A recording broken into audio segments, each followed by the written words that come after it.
से कहा कि मुझे 100 जन्म याद है। अब यहाँ जितने भाई बहन बैठे हो, पिछला जन्म याद है किसी को? नहीं। याद है? नहीं।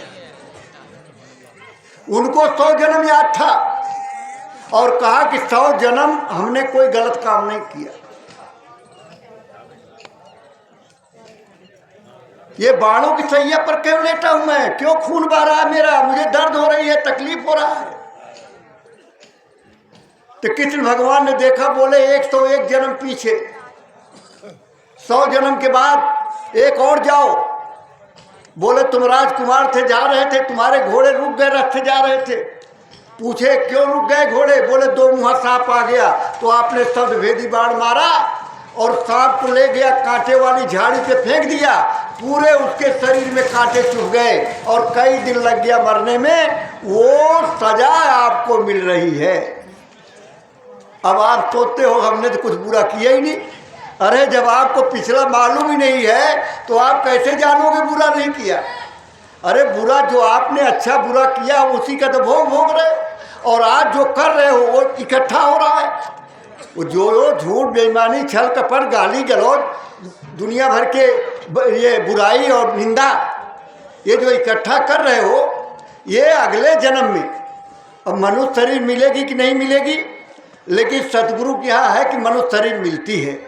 अगर सतगुरु की शरण में चले गए हो तो पहला जन्म में ही बाबा जी ने कहा पार हो जाओ, लेकिन कर्म कुछ ऐसे रहे नहीं पार हुए तो दूसरा जन्म दे देते हैं, दूसरा जन्म में नहीं हुआ तो तीसरा दे देते हैं। अब तीसरा नहीं दिया, चौथे में तो पार कर ही देते, क्योंकि इतना संस्कार पड़ जाता है कि फिर पार हो ही जाता है, क्योंकि इतना कशिश होती है, इतना खिंचाव होता है, इतना प्रेम होता है कि गुरु की शरण में जाने के बाद जब दूसरा जन्म मिल गया तभी संस्कार। अब इसमें तमाम प्रेमी ऐसे हैं कि पिछले जन्म में मनुष्य रहे होंगे, संस्कार संतों को पड़ा तो जल्दी हम खिंच करके चले आए।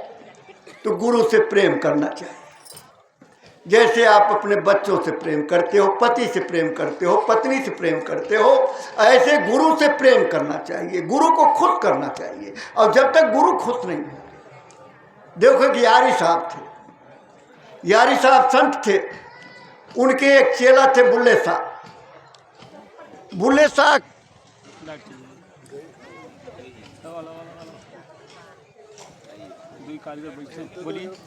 बुल्ले शाह की साधना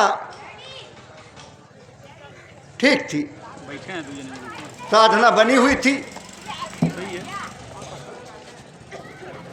उनकी लड़की की शादी पड़ गई, शादी पड़ गई तो गुरुजी के पास गए, कहने लगे गुरुजी बिटिया की शादी पड़ गई है और आपको निमंत्रण दे रहे हैं, आप शादी में जरूर आइएगा।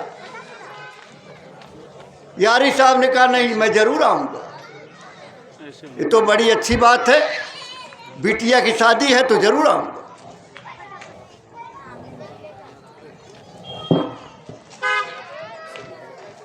दूर पड़वाना, शादी की तारीख आ गई,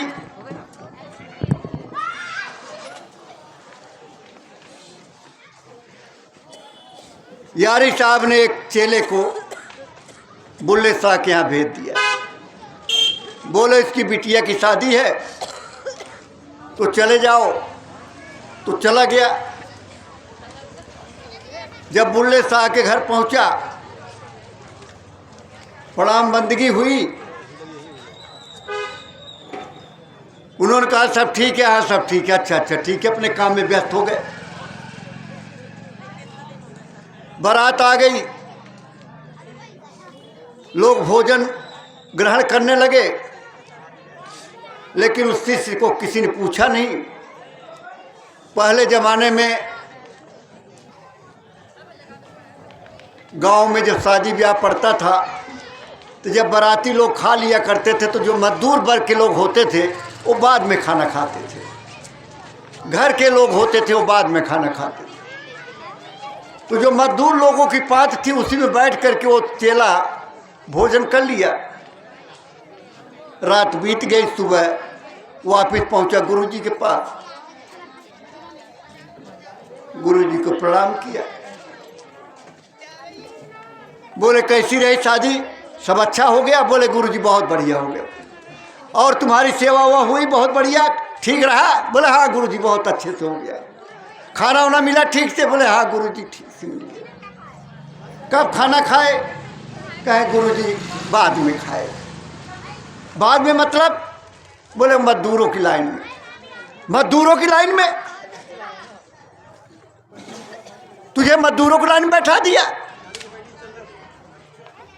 अरे बुल्ला, मैं तेरे घर आया और तुम मजदूरों की लाइन में लगा दिया। अब चेला तो छिपा रहा था, लेकिन गुरु तो जाना ना, उन्होंने दया खींच ली। जो साधना बनी थी सब खत्म हो गई। बैठे भजन पे, कुछ दिखाई सुनाई न दे, भगे वहां से आए, गुरु के चरण में पड़े, गुरुजी से प्रार्थना किया, गुरुजी हमारा सब बंद हो गया। बोले अरे बुल्ला, तूने मेरा निरादर किया, मैं तेरे घर गया, तूने मुझे पूछा नहीं, मुझे मजदूरों की लाइन में भोजन कराया। जा चला जा यहां से, मेरे से दूर हो जा। बुल्ला रोते हुए चले गए। इतनी तड़प, इतना विरह, कैसे गुरु को रिझाऊं, कैसे गुरु को मनाऊं। एक नर्तकी के पास गए, कहने लगे दीदी मुझे नाचना सिखा दे। मेरे गुरु नाच बड़ा पसंद करते हैं।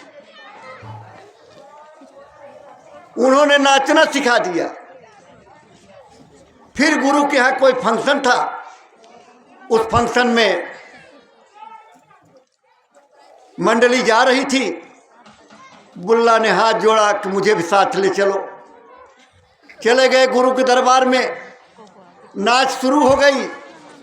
नाचते नाचते नाचते नाचते नाचते नाचते नाचते नाचते बुल्ला इतना नाचने लगा, तब तक गुरु ने कहा अरे बुल्ला। बोले नहीं गुरुजी भुल्ला, मैं भुल्ला हूँ। बोले अरे नहीं भुल्ला, तू बुल्ला है। और गले लगा करके माफ़ कर दिया। अरे प्रेमी भाई बहनों, अपने गुरु को खुश करने के लिए, मनाने के लिए उन्होंने नाचना सीख लिया और नाच नाच करके अपने गुरु को खुश कर दिया। तो अपने गुरु को खुश करने की ज़रूरत होती है, विश्वास करने की ज़रूरत होती है। केवट था, राम का जब वनवास हुआ तो केवट था, इतना हठी था कि भगवान राम ने कहा कि मुझे तो पार होना है, गंगा पार जाना है। तो बोला ऐसे तो मैं बैठाऊंगा ही नहीं, मैं आपको नहीं बैठाऊंगा। बोले क्यों? अरे बोले मैंने सुना है आपने पैर की धूल लगा दिया तो वहाँ पत्थर से औरत बन गई, और मेरे तो वैसे इतना परिवार घर में है और यही नाव सहारा है, इसी से रोजी रोटी चल रही है। और ये अगर चली गई तो पात भरी शहरी सकल सुत बारे बारे, केवटक जाति कछु वेद ना पढ़ाई हो।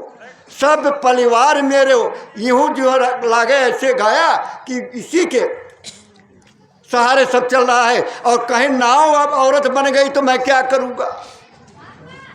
इसलिए प्रभु आप पैर धुला लो तो बैठा लूँगा। अब इतना हठी था कि राम को मजबूरन पैर धुलवाना पड़ा। जब पैर धुलवा लिए, धुला करके नाव में बैठा लिया और नाव को लेकर के जब चला और दूसरे किनारे पे पहुंचने लगा तो फिर घुमा लिया नाव को, घुमाया। फिर इस किनारे जब पहुंचने लगा तो फिर घुमा लिया। प्रभु राम ने कहा अरे भाई केवट, तो किनारे लगा दे नाव तो मैं उतर जाऊं। केवट ने कहा प्रभु राजा दशरथ ने तो ये कहा नहीं आपसे कि 14 वर्ष यहीं रहना फलानी जगह, जगह तो निश्चित किया नहीं, तो आप मेरी नाव में बैठे रहो और मैं इधर से उधर उधर उधर करता रहूँगा कि मेरी नैया में लक्ष्मण राम गंगा मैया धीरे बहो मेरी नैया में,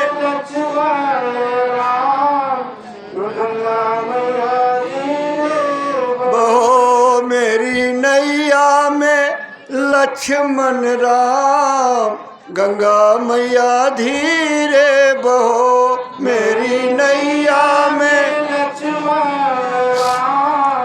गंगा मैया धीरे बहो। तो आप ऐसे घुमाता रहूंगा 14 बरस बीत जाएगा।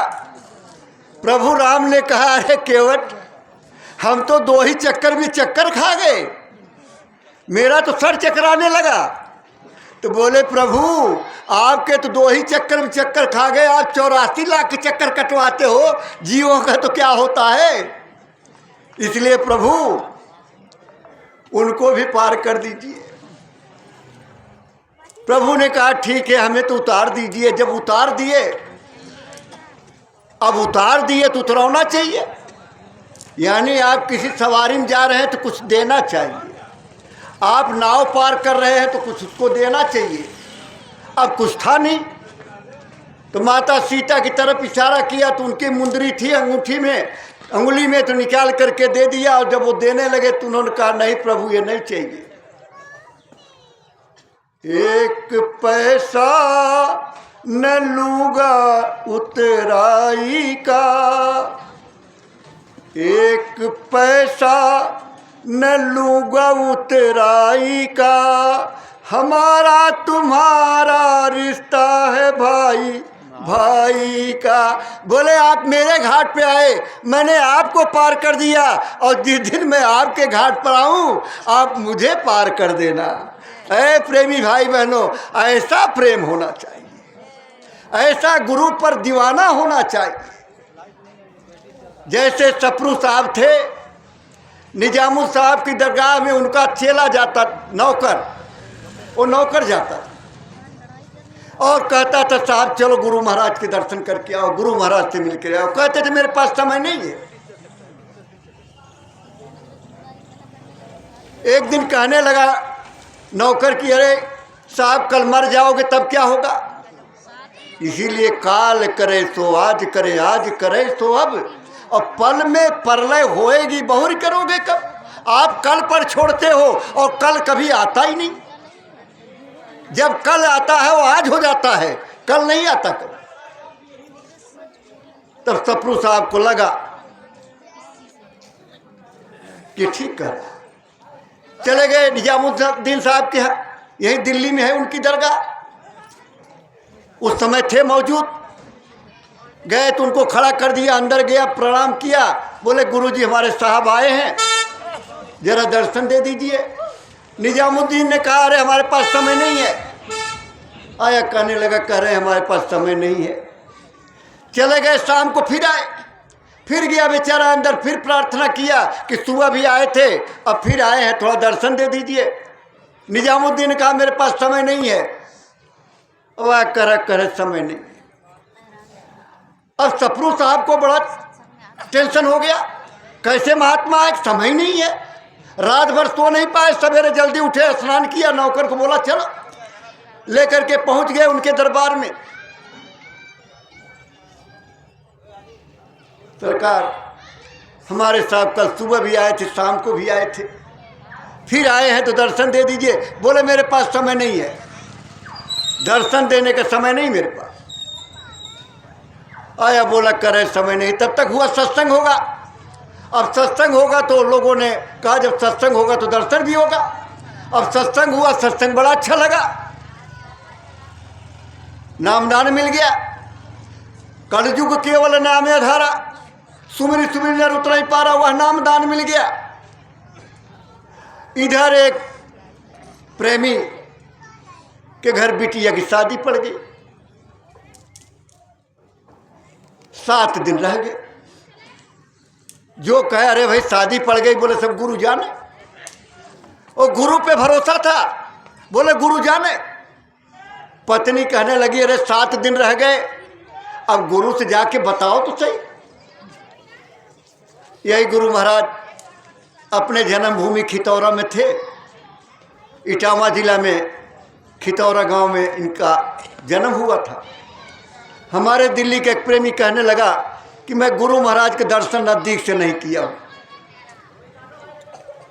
मैंने कहा चला जा खितौरा, खितौरा नज़दीक से दर्शन होगा।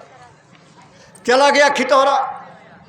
जैसे गुरु महाराज की गाड़ी निकली, लोग दर्शन के लिए भागे, वो पीछे पीछे चलता रहा। धीरे धीरे लोग दर्शन करके हटते रहे, गाड़ी निकल गई, वो पीछे रह गया, लेकिन वहीं घूमता रहा।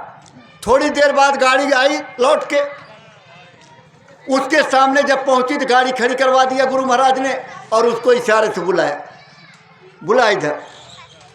आ गया। हाँ बच्चा बोलो क्या बात है?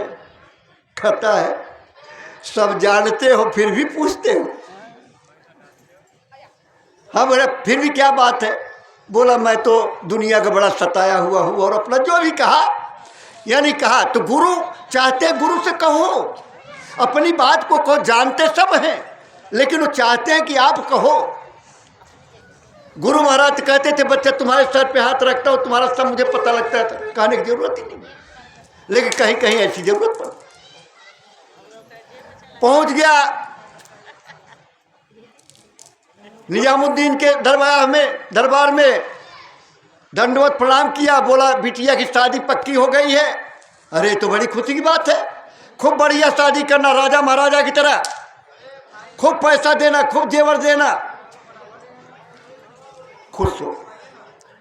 अभी देखो कोई गरीब परिवार हो, उसके घर शादी पड़ जाए और कोई पैसे वाला धनाढ़ आदमी ये कहे अरे भाई चिंता मत करना, जो जरूरत है बता देना, कितना खुशी मिलती है, कितना प्रसन्नता मिलती है। अब गुरु कह रहे हैं कि खूब शादी करना राजे महाराजे की तरह। 5 दिन बीत गया, 2 दिन रह गया गुरु जी के चरणों में पड़ा।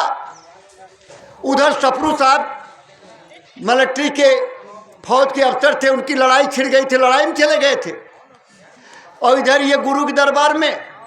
बोला गुरु जी अब 2 ही दिन तो रह गया। अरे बोले मैं सोचा कोई आएगा तो बोल दूंगा, लेकिन कोई आया ही नहीं। ऐसा करो ये जूती ले जाओ मेरी, इस जूती से काम चला। जूती उठाया, घिसी जूती, गमछे में लपेटा, ऐसे लपेट लिया, छुपा लिया, यहाँ दबा लिया, दबा के चला। उधर सफरू साहब लड़ाई जीत करके घोड़े पर, ऊंट पर खूब साजो सामान लाद करके लौट रहे थे। उनको खुशबू आने लगी गुरु की। हमने तो ऐसा कोई काम ही नहीं किया कि गुरु महाराज की खुशबू आ रही है। जैसे जैसे वो नजदीक आता गया खुशबू बढ़ती गई। जब पास में आया तो खुशबू बहुत बढ़ गई। जैसे वो उधर को गया तो खुशबू उधर जाने लगी। बुलाए भाई सुनो कहाँ से आ रहे हो? कहने लगे अरे गुरु जी के यहाँ गया थे निजामुद्दीन, क्या बिटिया की शादी है और ये जूती दे दिए। बोले राजा महाराजा की तरह शादी करना, बताओ चवन्नी तो कोई देगा नहीं। तो जूती देखा।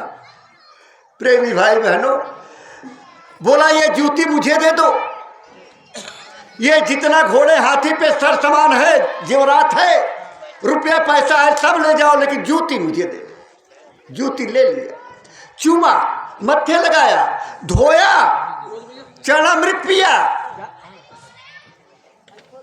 और चला गया दरबार में। निजामुद्दीन साहब के दंडवत प्रणाम किया। बोला फतह हो गई, मैं जीत गया। तो गुरु ने क्या कहा, मेरे लिए क्या लाए हो? अब आप लोग कहते हो सेवा सेवा सेवा की बात, तो सेवा आती है तो ऐसे कहते हो। गुरु कह रहे हैं मेरे लिए क्या लाए हो? बोले ला तो मैं बहुत कुछ रहा था, लेकिन एक प्रेमी आपकी ये जूती लेके जा रहा था, मैंने जूती ले लिया और उसको सब कुछ दे दिया। निजामुद्दीन बिगड़ गए, तूने मेरी जूती का मोल लगा दिया, निकल जा मेरे दरबार से। रोते हुए सफरू साहब निकल गए, नौकरी छोड़ दी। जिस रास्ते से लोग सत्संग में जाते थे वहां एक झोपड़ी बनाई, छप्पर, और उसी में रहे। जब लोग लौटे सत्संग सुन के तो दौड़ के जाए, कहे आज गुरुजी ने क्या सुनाया है। अब जो लोग बताए तो खूब रोए, फूट फूट के रोए, इतना रोए कि पूछो बहुत। गुरु थोड़ी दया करते, निजामुद्दीन साहब बूढ़े हो गए। लोगों ने कहा कि कौन संभालेगा आपकी गद्दी? तो कहा सप्रू संभालेगा। बोले सप्रू को तो आपने निकाल दिया। बोले सप्रू को निकाल दिया? अरे सप्रू मेरा जिगर है, मेरा दिल है। कोई दिल निकाल करके जिंदा रह सकता है? अरे जो मेरी जूती जितना प्रेम करता है वो मुझसे कितना प्रेम करता होगा। ये इस तरह का यही हमारे दिल्ली प्रदेश में डॉक्टर करुणाकांत मिश्रा जी, जिनके भाई अभी आपको सुना रहे थे, इतवार के दिन 1 रुपए का पास लेते थे। बस का पास 1 रुपए का आता था, अब तो महंगा हो गया है। पूरे कॉलोनियों में घूमते थे, गुरु महाराज के संदेश देते थे। एक दिन उनको पता लगा कि गुरु महाराज सुभाष नगर में, दिल्ली में सुभाष नगर है, सुभाष नगर में आए हुए हैं। जाते जाते अंधेरा हो गया, गए दरवाजा खटखटाया, घर का मालिक निकला, कहने लगे गुरु महाराज आए हैं, दर्शन करने आया हूं। बोले गुरु महाराज आराम कर रहे हैं। यही दिसंबर का लास्ट चल रहा था, ठंडी जबरदस्त थी। बोला गुरु महाराज आराम कर रहे हैं, सवेरे 6 बजे निकल जाएंगे एयरपोर्ट, हवाई अड्डा, सवेरे आ जाना। और दरवाजा बंद कर लिया। अब मिश्रा जी सोचने लगे कि ये पास 12 बजे रात को बंद हो जाएगा, खत्म हो जाएगा। और तब इतनी बसें छोटे इलाकों में जाया नहीं करती थी, ये सब नई कॉलोनियाँ होती थी। सवेरे इतने कैसे पहुँचूंगा, फिर 1 रुपया कहाँ से लाऊंगा पास बनाने के लिए, बस का किराया। मतलब नौकरी करते थे, इतना सोचना पड़ता था कि पैसा कहाँ से खर्च हो, कैसे होगा। तो रोने लगे, बैठ के गुरु को याद किया और रोने लगे। अब जब गुरु के लिए रो दोगे तो गुरु बर्दाश्त करेगा? गुरु महाराज आवाज लगाए, भल्ला भल्ला भल्ला। भल्ला थे वो, भल्ला भल्ला ऊपर थे, गुरु महाराज नीचे थे। भल्ला भागे भागे आए, जी सरकार जी से। बोले गर्मी बहुत है, आज गर्मी बहुत है, सर्दी पड़ रही है। अब गुरु महाराज कह रहे गर्मी बहुत है, दरवाजा खोलो, दरवाजा खोलो। दरवाजा खुलवा दिया। जब बाहर गए तो देखे मिश्रा जी बैठे। अरे बोले बच्चा तू यहाँ, चलो अंदर। तो अंदर ले गए उनको। तो मिश्रा जी बताते थे कि रात भर मैं पैर दबाता रहा, तो क्या मिश्रा जी को खाली छोड़ दिया उन्होंने? ये गुरु के ऊपर भरोसा करिए, गुरुदेव। हमारे डिफेंस कॉलोनी का एक लड़का 24 साल का कारपेंटर का काम करता था, आगरा गया काम करने के लिए, उसकी तबीयत खराब हो गया। डॉक्टर के पास दवाई लिया, दवाई लेके आ रहा था, तब तक उसको खून की उल्टी हो गई और शरीर में जान ही नहीं, फुटपाथ पे बैठ गया। कहाँ आगरा, कहाँ मथुरा, कोई मतलब नहीं, ऐसी हालत हो गई। बोला मैं उठ, खुद बताया, बोला अंकल मैं तो उठ ही नहीं पा रहा था, मेरी ऐसी स्थिति हो गई। पता नहीं कहाँ से गुरु महाराज आए, गाड़ी आई और मेरे सामने खड़ी हो गई और दरवाजा खोले। 5 मिनट तक गुरु महाराज मुझे देखते रहे। फिर दरवाजा बंद हुआ, गुरु महाराज चले गए। मुझे ऐसे लगा जैसे कुछ हुआ ही नहीं। और मैं 40,000 रुपये का काम किया, 40,000। तो मैं कहा गुरु महाराज को कितना दिया? बोला 1 पैसा नहीं। ऐ प्रेमी भाई बहनों, जो आप सेवा देते हो उस सेवा से आपके धन को तोड़ कर दिया जाता है, उसको अच्छा कर दिया जाता है, उसमें बढ़ोतरी कर दी जाती है। ये आपको समझना चाहिए। हमारे शास्त्रों में है वर्णन कि अपना कमाई का 10वां हिस्सा सेवा में देना चाहिए। तो सेवा कैसी? बिन गुरु माला फेरते, बिन गुरु देते दान, बिन गुरु दान हराम है, जा पूछो पेट पूरा। बिना गुरु के जो दान देते हो, आप तो पुण्य का काम करते हो। आपने पैसा दे दिया, अगला शाम को गया बोतल खोल के बैठ गया, अगला गया अंडा का आमलेट बनवा के खा लिया। आपने तो पुण्य का काम किया और पाप हो गया। इसलिए बिना गुरु के दान दक्षिणा भी वो गलत हो जाता है। इसलिए गुरु कहे करो तुम सोई, गुरु करे करो मत कोई, जो गुरु कहे वो करो। और गुरु कहे जो है छत से कूद जाओ तो कूद जाओ, चिंता मत करो। फिर ये सोचे कूदूंगा तो टांग टूट जाएगी, तब क्या होगा, प्लास्टर लगेगा या मर जाऊंगा। अरे मर जाओ, मरना तो है ही है, आज नहीं तो कल मरोगे। अरे कोई रहा है, कोई अमर है? जो आया है तो जाएगा, राजा रंग के फकीर। एक सिंहासन चढ़ चलाए, एक बधा जंजीर, कर्मों की जंजीर। तो इसकी चिंता ही मत करो कि मरना है, मरना तो है ही है, आज नहीं मरोगे तो कब मरो। तो ऐसी करनी कर चलो कि जग रोए हम हंसे, कबीर साहब ने कहा था, कि हम हंसे जग रोए। ऐसी करनी थी, जब हम आए हम रोए तो जग हंसा, बच्चा पैदा हुआ रोता है, दुनिया खुशी मनाती है। और जब जाने का समय हो तो ऐसी करनी कर चलो कि हम हंसे जग रोए। जग तो रोता है कि चले गए, क्यों? स्वार्थ है, स्वार्थ लाई करी सब प्रीति, एक दूसरे का स्वार्थ है, इसलिए प्रेम है, वो प्रेम नहीं है। अगर पति पत्नी है, अब पति आए रुपया पैसा घर में न दे, महीना 2 महीने कैसे कैसे घर चला, इसके बाद पति पत्नी पटरी खाएगी? पत्नी कहे ऐसे पति भाड़ में जाए। और पति आए कमा के और पत्नी रोटी न बनाए, अरे बोले वही रखा है खा। जैसे एक बार एक शराबी शराब पी के नाली में गिर पड़ा। सब जा रहे करे शराबी शराबी शराबी, लेकिन एक कुत्ता आया, कुत्ता जो है उसको 2 चक्कर घूमा, सूंघा उसको, और सूंघ करके उसका मुंह उसको बढ़िया लगा, टांग उठा करके मारा फर से, उसने जीभ निकाल के चाट लिया, सोचा अमृत बरस रहा है। शराबी तो शराबी, बुद्धि विवेक तो खत्म हो गया। उधर पत्नी बेचारी रोटी और चटनी घर में बना करके रखा, बच्चों को खिला दिया, और पति देव का इंतजार कर रही है कि पति देव आएंगे, भोजन कर लेंगे तो खा लूंगी। पहले पति देव थे कि पतियों का इतनी इज्जत थी, आते थे भोजन कर लेते थे। कई बार कई घरों में गरीबी हुआ करती थी, नहीं कुछ होता तो पानी पी सो जाते। उधर जब कुत्ते ने मारा, सर से थोड़ा होश आ गया, उठे, सोचे अभी घर चलूंगा, बढ़िया पकवान बना होगा। वहाँ घर पहुँचे, लाओ भोजन, बेचारी चटनी और रोटी थाली में रख करके दिया। बोले ये क्या? बोले रोटी। मारा लाल से, रोटी गई उधर और थाली गई उधर। और ये हिंदुस्तान की देवी कही जाने वाली उस शराबी ने बेलन उठाया और पूजा शुरू कर दिया 12 बजे रात को।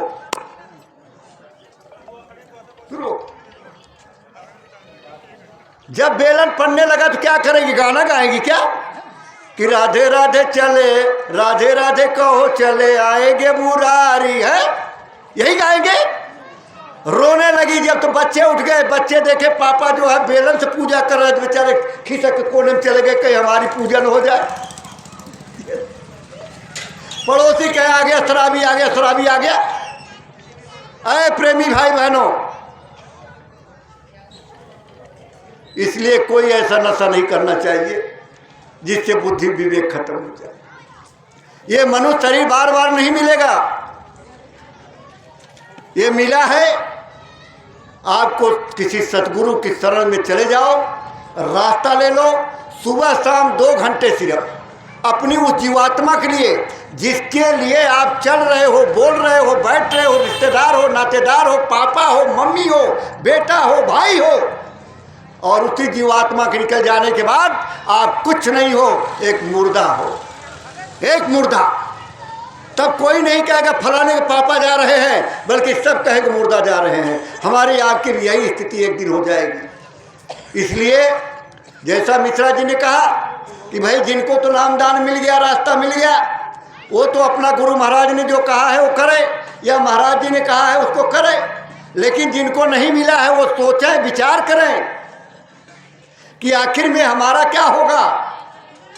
आप घर है, दौलत है, मकान है, गाड़ी है, घोड़ा है, देख रहा हूँ घर में, गांव में घर घर गाड़ी है, सब कुछ है, और सब यही पड़ा रहे, सब यही रहेगा, आपके साथ कुछ जाने वाला नहीं। बड़े बड़े सेठों को देखा, बड़े पैसे वालों को देखा, अस्पताल में करवट जब बदलने लगते हैं, बीमारी लग जाती है तो न पैसा काम आता है न परिवार काम आता है, कोई काम नहीं आता। इसलिए प्रेमी भाई बहनों, ऐसे संत की खोज करो जो शब्द भेदी। आज कथा सुनाने वाले महात्मा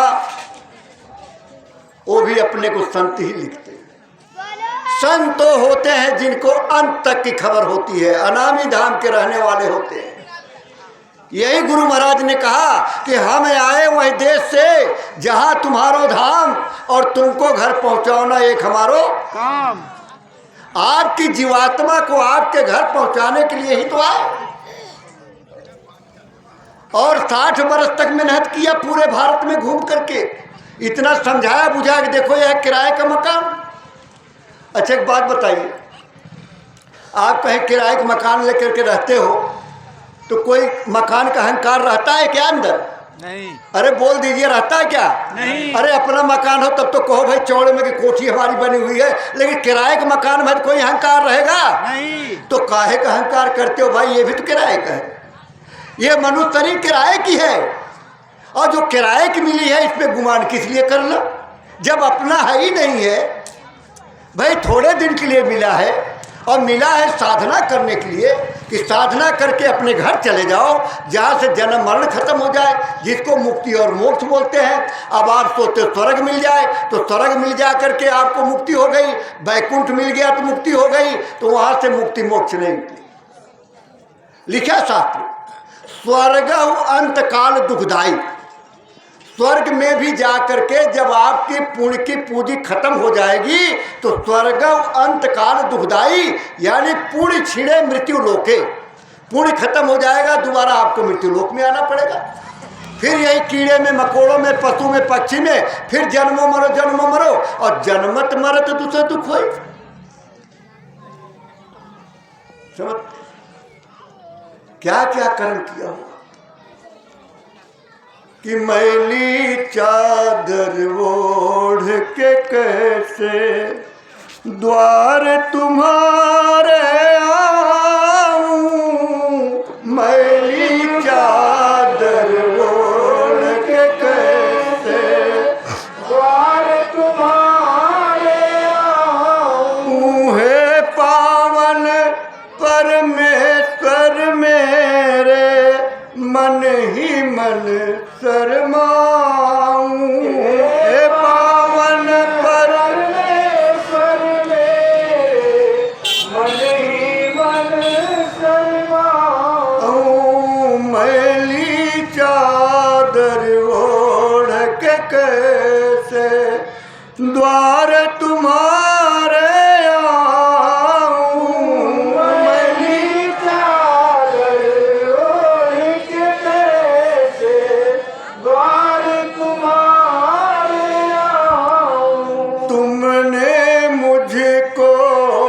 जग में भेजा निर्मल दे कर काया।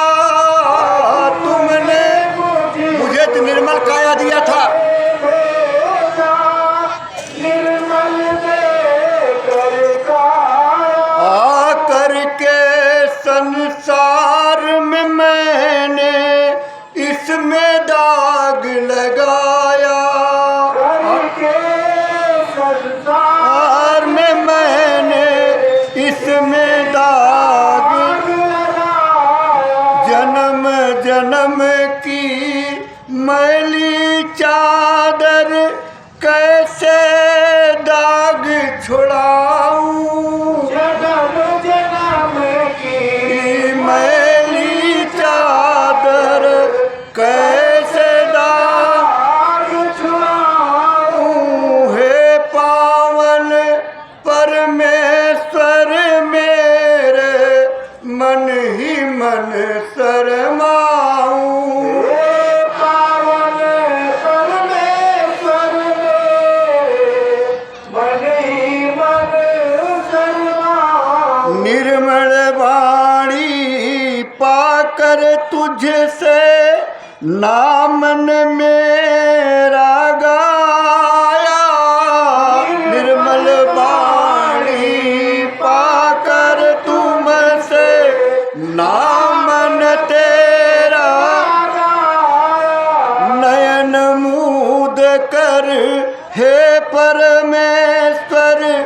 कभी न तुमको ध्याया, ध्यान मूंद कर परमेश्वर कभी न तुमको ध्याया। मन बीड़ा की तारे टूटी, अब क्या गीत सुनाऊं। मन बीड़ा की तारे टूटी, अब क्या गीत सुनाऊं। मैली चादर ओढ़ के कैसे द्वार तुम्हारे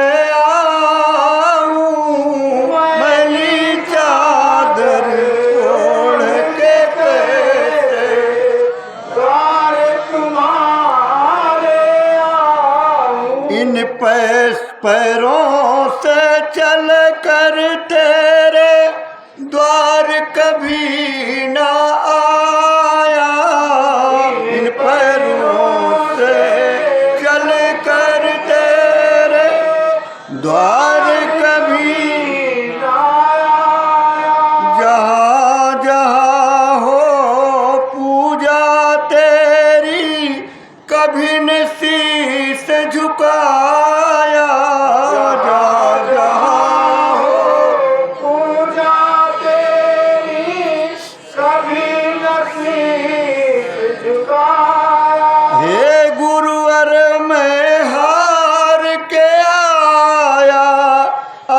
क्या हार चढ़ाऊं।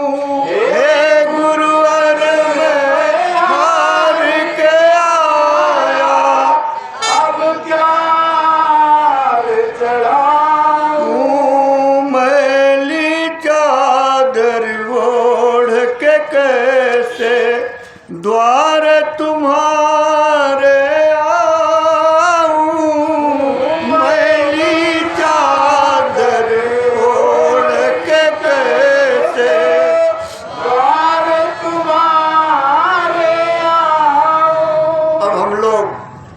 इतनी अच्छी काया मिली, ऐसी शरीर मिली,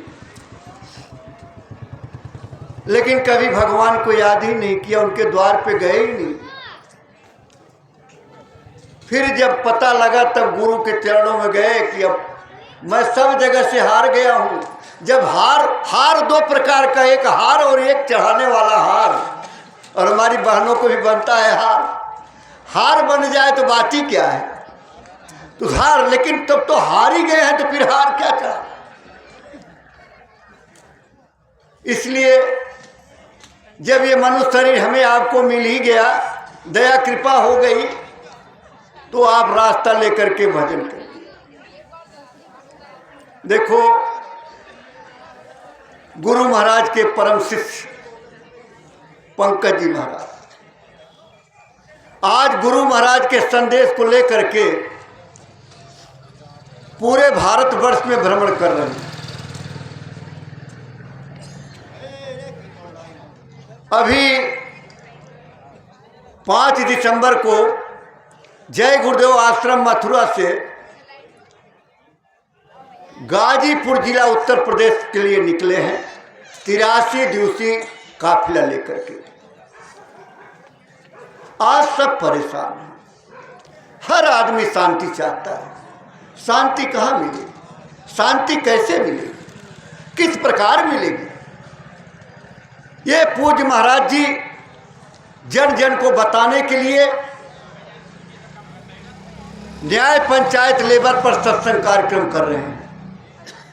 इतनी अपार भीड़, उससे पहले अभी जौनपुर में 122 दिन का कार्यक्रम, इतना बड़ा जन सैलाब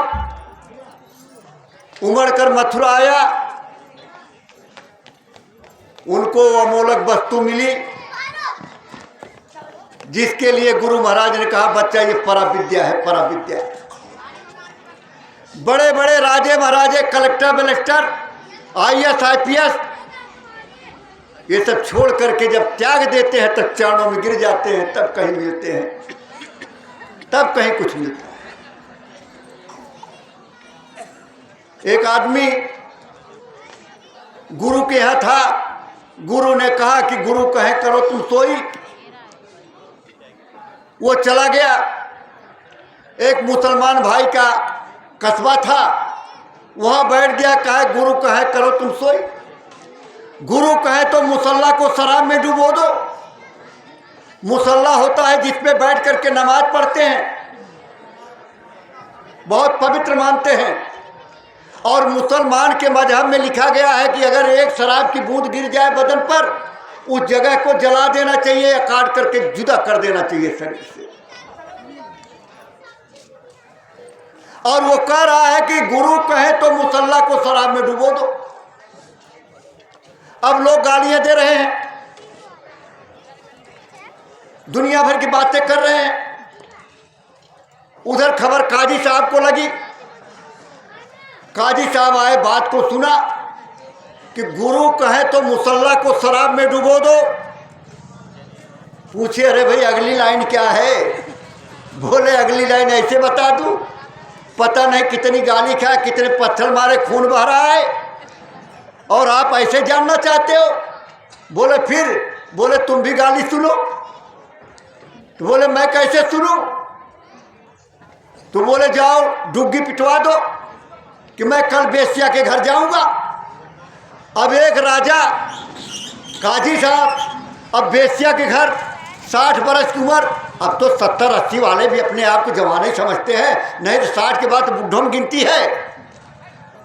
60 के बाद जो है, अब 60 के ऊपर काजी साहब अब डुग्गी पिट रहे, जो है उसने पगला गया है, सठिया गया है। क्या हो गया काजी को? शर्म नहीं आती है? इस उम्र में जा रहा है वहाँ, बड़ी बातें। लेकिन उनको तो दूसरी लाइन चाहिए थी। अब दूसरी लाइन के लिए वो काम करना था।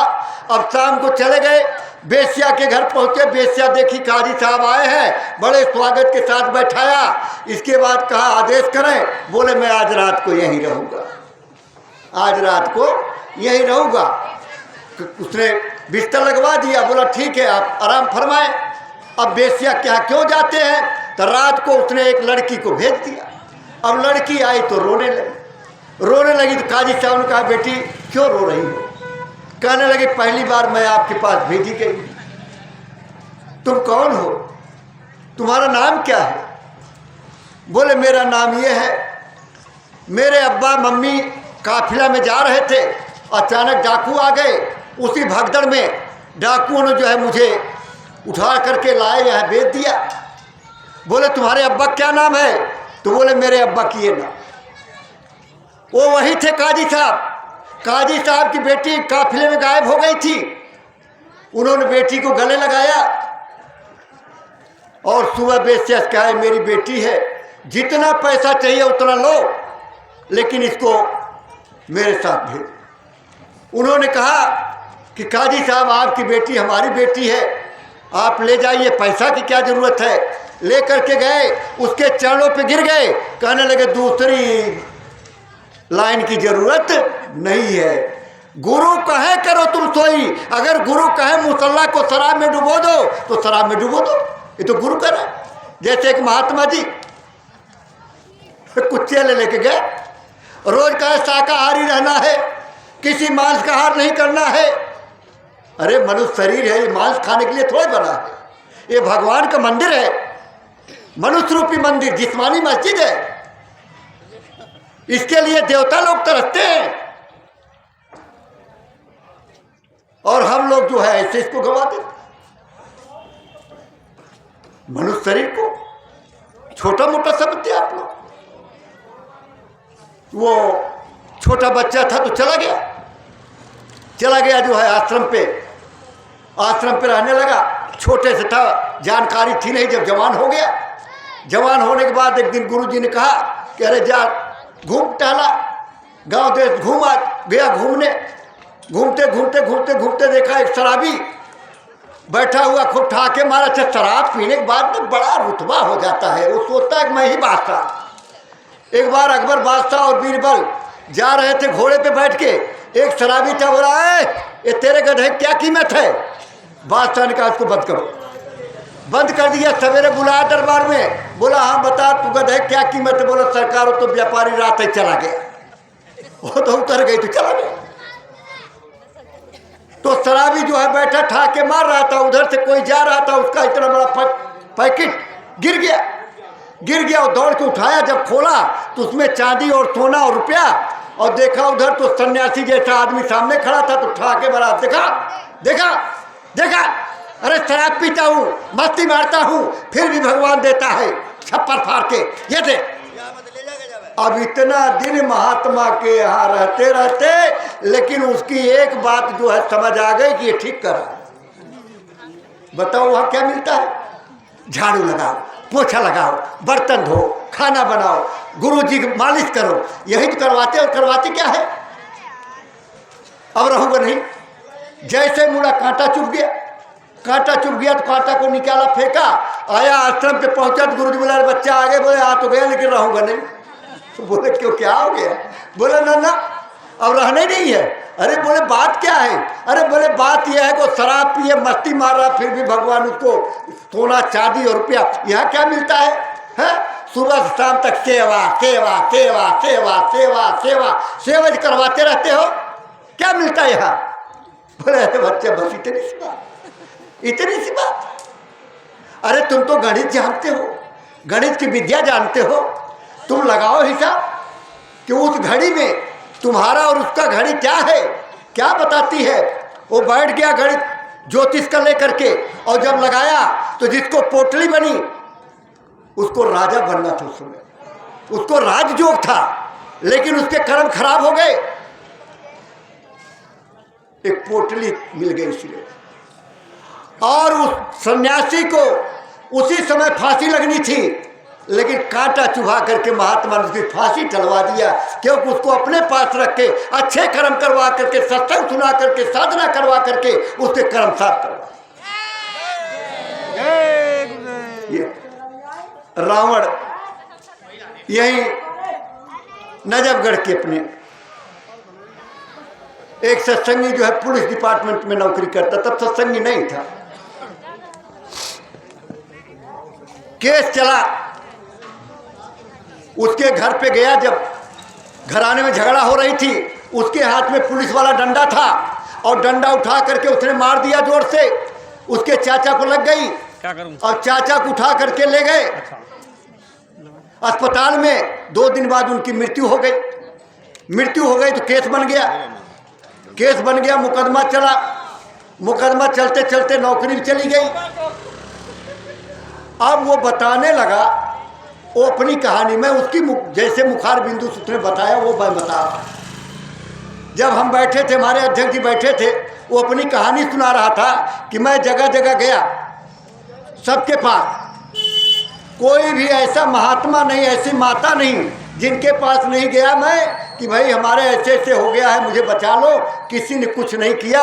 तो एक बूढ़े मिल गए और कहने लगे कि ऐसा है, मथुरा चले जाओ, बाबा जय गुरुदेव रहते हैं, उनसे अपनी प्रार्थना कर दो, तुम्हारा काम हो जाएगा। लेकिन एक ध्यान रखना कि 101 रुपया लेते हैं। खड़े रहो भैया, ऐसे खड़ा किया गया ले जाएंगे। 101 रुपया लेते हैं बाबा जी। अब इसमें कोई पुराना सत्संगी होगा तो बाबा जी उस समय 54-58 भी लिया करते थे। गांव गिराव से माताएं बहनें आती थी, 4 आने 8 आने दिया करती थी गुरु महाराज की। चलो, और उन्होंने कहा कि 101 रुपया लेते हैं बाबा। अब उसके पश्चात पैसे नहीं, किसी तरह किराया भाड़ा इकट्ठा किया, लेकर के गया, वहां पहुंचा आश्रम, जय गुरुदेव आश्रम मथुरा। बोले बाबा जी कहाँ पे है, मिलना है। बोले बैगन के खेत में है, निराई हो रही है। गया, 11 रुपये बाबा जी के हाथ में रखा, बाबा जी उठा के फेंक दिए। सेवा करो सेवा। अब मरता क्या नहीं करता, खुरपी उठाया और निराई करने लगा। अब ये दिल में पक्का हो गया कि 100 रुपया नहीं है, इसलिए बाबा जी नहीं लिए। किसी प्रेमी ने वो पैसा उठा करके उसको दिया वापिस, पैसा रख लिया। 10 मिनट बाद बाबा जी ने बुलाया, हाँ बच्चा बताओ क्या बात है। कहने लगा ऐसे ऐसे घर में झगड़ा चल रही थी, मेरे हाथ से जो है चाचा को मार दिया और चाचा को चोट लग गई, चाचा खत्म हो गया। अब केस चल रहा है, मेरा वकील कह रहा है या तो आजीवन कारावास होगा या तो फांसी की सजा होगी, कोई टाल नहीं सकता। गुरु महाराज चुप हो गए। अच्छा, गुरु महाराज से कोई बात कहो तो गुरु महाराज चुप हो जाते थे। फिर 2 मिनट बाद बोले कब मरा? बोले 2 दिन बाद। बोले अच्छा ठीक है। इसी भी गुरु महाराज का काफिला दिल्ली होते हुए जाना था।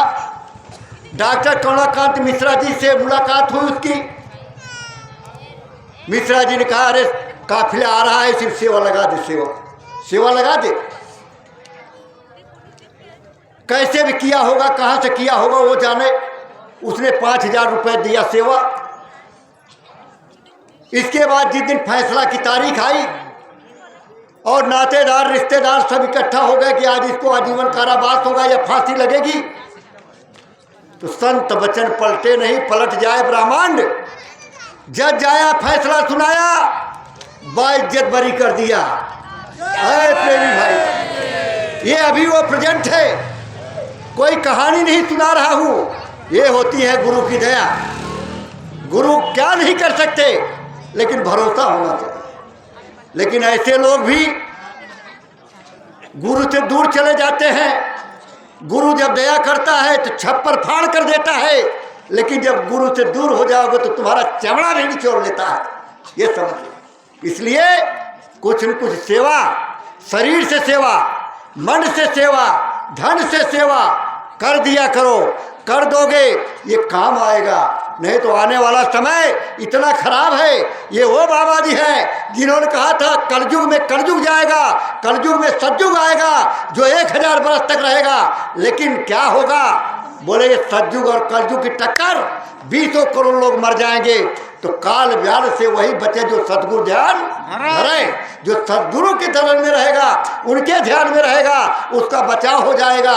नहीं तो लोग इतने मरेंगे ऐसे तड़क तड़क करके, कोई बचाने वाला नहीं मिलेगा। ये समझ लीजिए वो समय आ रहा है। अभी तो कोरोना आया था, अब आएगी करोनी, फिर उसके नाती पोते, फिर क्या होगा? डॉक्टर भाग जाएंगे। और कहीं मोदी ने 2000 की तरह 500 वाली नोट पे बैन लगा दिया। हमारी बहनों का क्या होगा? बेचारी चुरा चुरा के रखती रहती है कि काम आएगा, और काम मोदी ने पोल खोल दिया, सारा पोल खुल गया, सब धन निकल आया बाहर। इस समय आएगा, इतना विकराल आएगा। बाबा जी ने कहा कि एक पलंग पे सोए रहेंगे पति पत्नी, सुबह पता नहीं रहेगा कि पत्नी कहाँ गई और पति कहाँ गई। ऐसा परिवर्तन बाबा जी ने कहा शाकाहारी का प्रचार कर दो, मेरे संदेश को जन जन तक पहुँचा दो, इसी से परिवर्तन हो जाएगा। परिवर्तन तो होगा, विश्व युद्ध होगी, अखंड भारत बनेगा, विश्व गुरु बनेगा, दिल्ली से राजधानी चली जाएगी। आप क्या समझते हो? दिल्ली में 10-10, 20-20 करोड़ की कोठी लिए घूम रहे हैं। अरे 10 पैसा नहीं मिलेगा। वो समय आ रहा मेरे प्रेमी भाई बहनों। गांव वाले फिर भी ठीक हो, प्रेम से रहो, घर में प्यार मोहब्बत से रहो, कोई झगड़ा लड़ाई मत करो। अगर झगड़ा लड़ाई की बात है तो गुरु महाराज ने कहा मुझे बीच में खड़ा कर दो, और अगर तब भी न हो तो एक उठ के चले जाओ, एक चले जाओ, तो झगड़ा काहे को होगा? ये सब छोटी छोटी और बड़ी बड़ी बात गुरु महाराज सिखाया करते थे।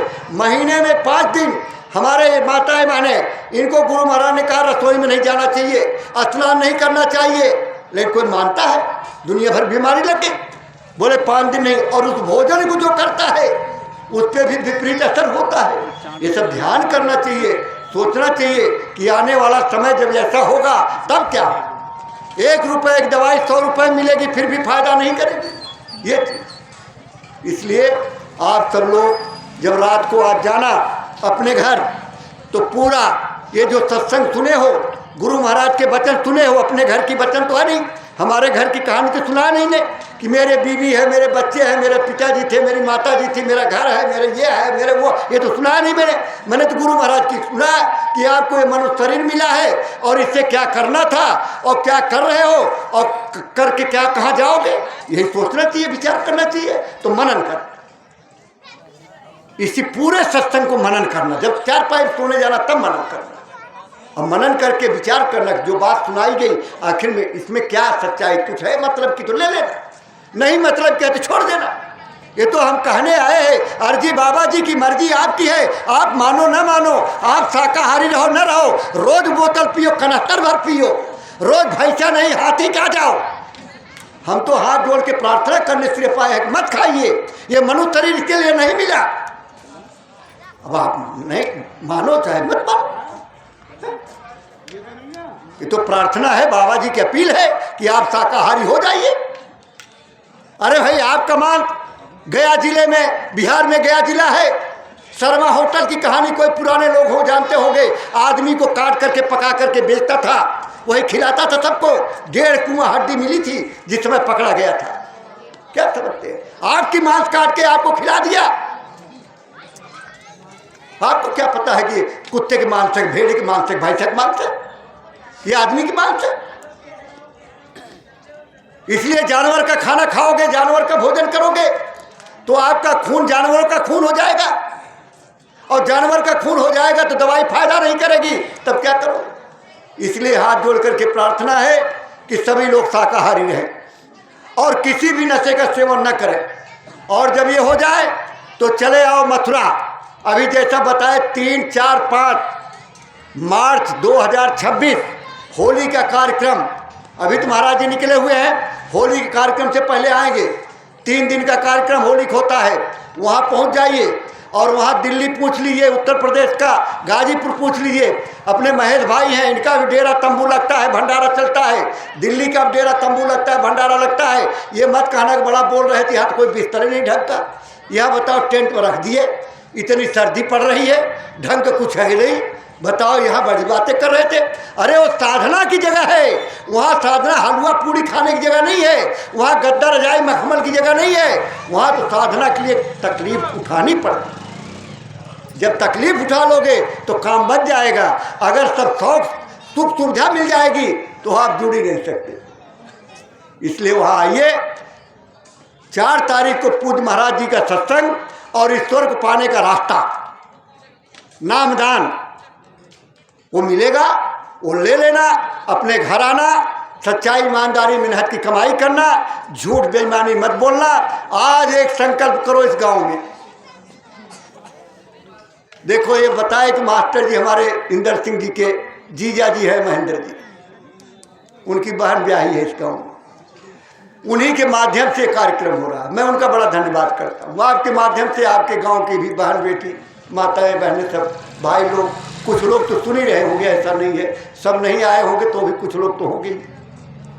वो विचार करें, एक माध्यम बनता है, इतने लोगों का दर्शन हो रहा है, कोई कम सौभाग्य की बात तो थोड़ी होती है। लेकिन इसी तरह से अगर इसमें से 4 भी निकल गए, 5 भी निकल गए, उनका परमार्थ बन गया, कोई छोटी मोटी बात न समझे। अपने घर में सुबह शाम दिन भर 22 घंटा संसार का काम और 2 घंटा अपनी जीवात्मा काम बन जाएगा, इतने तो काम।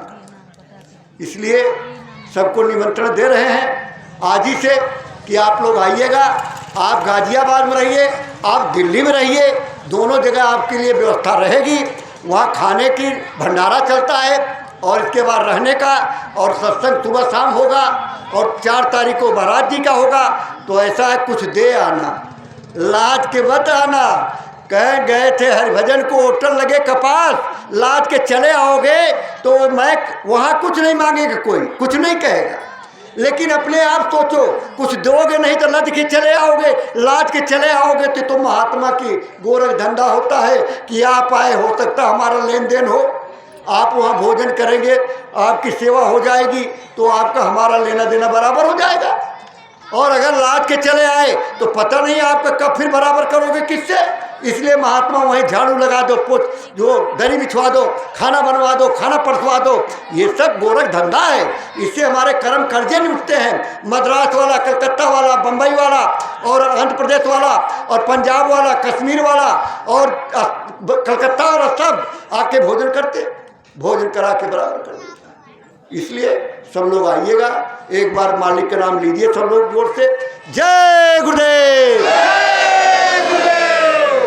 देखो जब बहनों की तरफ तो ऐसा लगा कि बोलेंगे तो जय गुरुदेव, तो कहेगा अच्छा तो तुम दासना गांव की हो तो अब जय गुरुदेव चली गई। ये मालिक का नाम है, ये उस प्रभु का नाम है। आज नहीं तो कल तो आपको ढूंढना पड़ेगा कौन है भैया जय गुरुदेव वाले। इसलिए ऐसा करो महेंद्र भाई के घर तक तो आवाज़ चली जाए, ये मालिक का नाम है। देखो पंडित जी कथा करते हैं, कथा करने के बाद हवन होती है या नहीं होती? आपके यहाँ होती है हवन? अरे बोलो, हवन सत्यनारायण की कथा सुनते हो कभी? अरे कभी कोई सुने हो? सुने हैं। अरे बाद में हवन होती है, होती है। पंडित जी कहते दरवाजा खिड़की खोल दो, धुआं चला जाए, क्यों? शुद्ध हो जाएगा। अरे प्रेमी भाई बहनों, जब वो धुआं से शुद्ध हो जाएगा, ये जय गुरुदेव नाम की आवाज़ जितनी दूर जाएगी उतनी दूर का ब्रह्मांड शुद्ध हो जाएगा। इसलिए जोर लगा के कहना है, बोलो जय गुरुदेव। मैं तो मरीज आदमी हूँ, तब इतना बोल रहा हूँ। आप लोग तो स्वस्थ हो। हार्ट का मरीज मैं, लकवा का मरीज मैं, अभी एक और बीमारी आ गई, डॉक्टर कह रहे हैं ऑपरेशन कराओ। मैं कहा देखो ऑपरेशन तो कराऊंगा, ऑपरेशन नहीं कराऊंगा। न तो मैंने हार्ट का कराया कुछ, और न मैंने आँख का कराया कुछ, और लकवा का तो 1 साल लगा मुझे और ठीक हो गया। आपके बीच में देख ही रहे हैं। तो जब बिना ऑपरेशन हो गया तो ये भी बीमारी बिना ऑपरेशन की ठीक हो जाएगी। इनको अगर बुलवाना है, सेवा लेनी है तो ठीक रखेंगे, और समय आ जाएगा तो देखो भाई उसकी डर तो है ही नहीं। अगर सुबह जाना है तो सुबह, शाम को जाना है तो शाम को ले चलो। अरे बस चलते चलते चले जाओ, चले जाओ, चलते चलते, कोई चिंता नहीं। सरकार की नौकरी मिली, बोनस मिलता, पेंशन मिलती है, रोटी दाल बढ़िया घर की चलती है, बच्चे जबरदस्त है, कोई चिंता की जरूरत नहीं। कोई ये नहीं है अरे अरे ये रह गया, अरे ये रह गया, अरे क्या रह गया? अरे अपना सोचा दूर है, अपना सोचा तत्काल। आज सोचते हो कि कल ये करूँगा, ये करूँगा, ये करूँगा, और सवेरे 104 डिग्री बुखार हो जाए तब क्या करोगे? तब तो डॉक्टर के पास जाओगे या डॉक्टर को बुलाओगे। तो आपके सोचने से नहीं होता है, उनके भरोसे छोड़ दो। जो चाहेंगे होगा, अपने आप होगा, जो होना है होगा, हमारे करने से नहीं होगा। इसलिए मथुरा आइए। अब आप सोचो यहाँ बिगड़ जाएगा, अरे आप रहोगे तब बिगड़ जाएगा। और मथुरा चल गए, देखो परशुराम जी बैठे हैं, नागलोई के रहने वाले, नागलोई में रहते हैं। इनके यहाँ के एक प्रेमी गया मथुरा, 5 दिन का कार्यक्रम कि 7 दिन का था उसमें। वो ताला लगाया घर पे, ताला लगाया, ताला लटका रह गया, ताला लगा ही नहीं, वो तो चला आया। किसी ने फोन किया, बोले तुम्हारे घर पे तो ताला ही नहीं लगा है, वो लटका है। अब बोले लटका रहने दो, लटका रहने दो, अब तो कार्यक्रम करके आऊँगा। तो कार्यक्रम करके गया तो ऐसे ताला लटका रहा। तो वहाँ रखवाली कौन करता है? यह रखवाली करने वाला बैठा है ना। अगर रखवाले के पास चले गए तो रखवाला खुद पहुँच जाता है। इसलिए आप लोगों को ध्यान रखना चाहिए। देखिए हमारे आश्रम पे 6000 के लगभग गाय और बैल। ये गाय और बैल अंतिम जोनी है। बैल बच्चे के रूप में, गाय बच्ची के रूप में पैदा होती है। गुरु महाराज ने कहा ना इनको बेचूंगा न छोड़ूंगा।